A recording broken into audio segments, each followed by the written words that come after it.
Hi viewers, இன்னைக்கு evening snacks என்னன்னு பார்க்கலாம் வாங்க. காலிஃபிளவர் பக்கோடா தான் வந்து இன்னைக்கு ஈவினிங் ஸ்நாக்ஸா செய்யலான்னு இருக்கேன். கடலை மாவு 2 டேபிள் ஸ்பூன் போல காஷ்மீரி சில்லி பவுடர், மிளகுத்தூள், சீரகம், 2 டேபிள் ஸ்பூன் அரிசி மாவு இல்லைன்றதுனால இட்லி மாவு தான் எடுத்துருக்கேன். இஞ்சி பூண்டு பேஸ்ட், சோடா மாவு எல்லாமே போட்டு நல்லா மிக்ஸ் பண்ணி விட்டுடலாம். கொஞ்சமா பெருங்காயத்தூள் சேர்த்திருக்கேன். கலந்து விட்டு ஒரு 10 நிமிஷம் போல அப்படியே வச்சிடலாம். காலிஃபிளவரை இந்த மாதிரி கொதிக்கிற தண்ணியில போட்டுட்டு அடுப்பு ஆஃப் பண்ணிடுங்க. இது கூட வந்து மஞ்சத்தூள், கல்லுப்பு சேர்த்திருக்கேன். ஒரு 10 நிமிஷம் போல அப்படியே விட்டுடலாம்.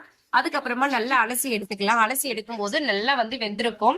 ரொம்ப வெந்திருக்காது, ஓரளவு வந்து 80% வந்து நல்லா குக் ஆயிருக்கும். எனக்கு வந்து இந்த மாதிரி குக் ஆயிட்டு அதுக்கப்புறம் வந்துதான் நான் வந்து காலிஃபிளவர் பக்கோடா சில்லி எல்லாமே வந்து போட்டுருவேன். ரொம்ப டேஸ்டியா இருக்கும் இந்த மாதிரி செய்யும் போது.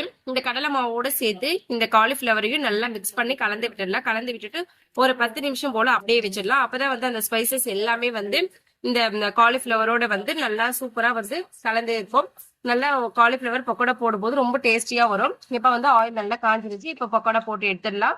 நான் எதுவுமே வந்து வெளியில இருக்கிற மசாலாஸ் வந்து ஸ்பைசஸ் வந்து எதுவுமே ஆட் பண்றது இல்ல. வீட்டுல இருக்கிற சில்லி பவுடர், பெப்பர், இஞ்சி பூண்டு பேஸ்ட் இது மட்டும் தான் போட்டு செய்யறேன். ஆனா டேஸ்ட் வைஸ் ரொம்ப சூப்பராகவே இருக்கும். நீங்களே இதே மாதிரி வெளியில பேக்கெட்ல இருக்கிறத வாங்காம வீட்டுல இருக்கிற இன்கிரீடியன்ஸ் வச்சே செஞ்சு பாருங்க. ரொம்பவே நல்லா இருக்கும். நீங்களும் இதே மாதிரி செஞ்சுட்டு எப்படி இருக்குன்னு சொல்லிட்டு கமெண்ட் பண்ணுங்க.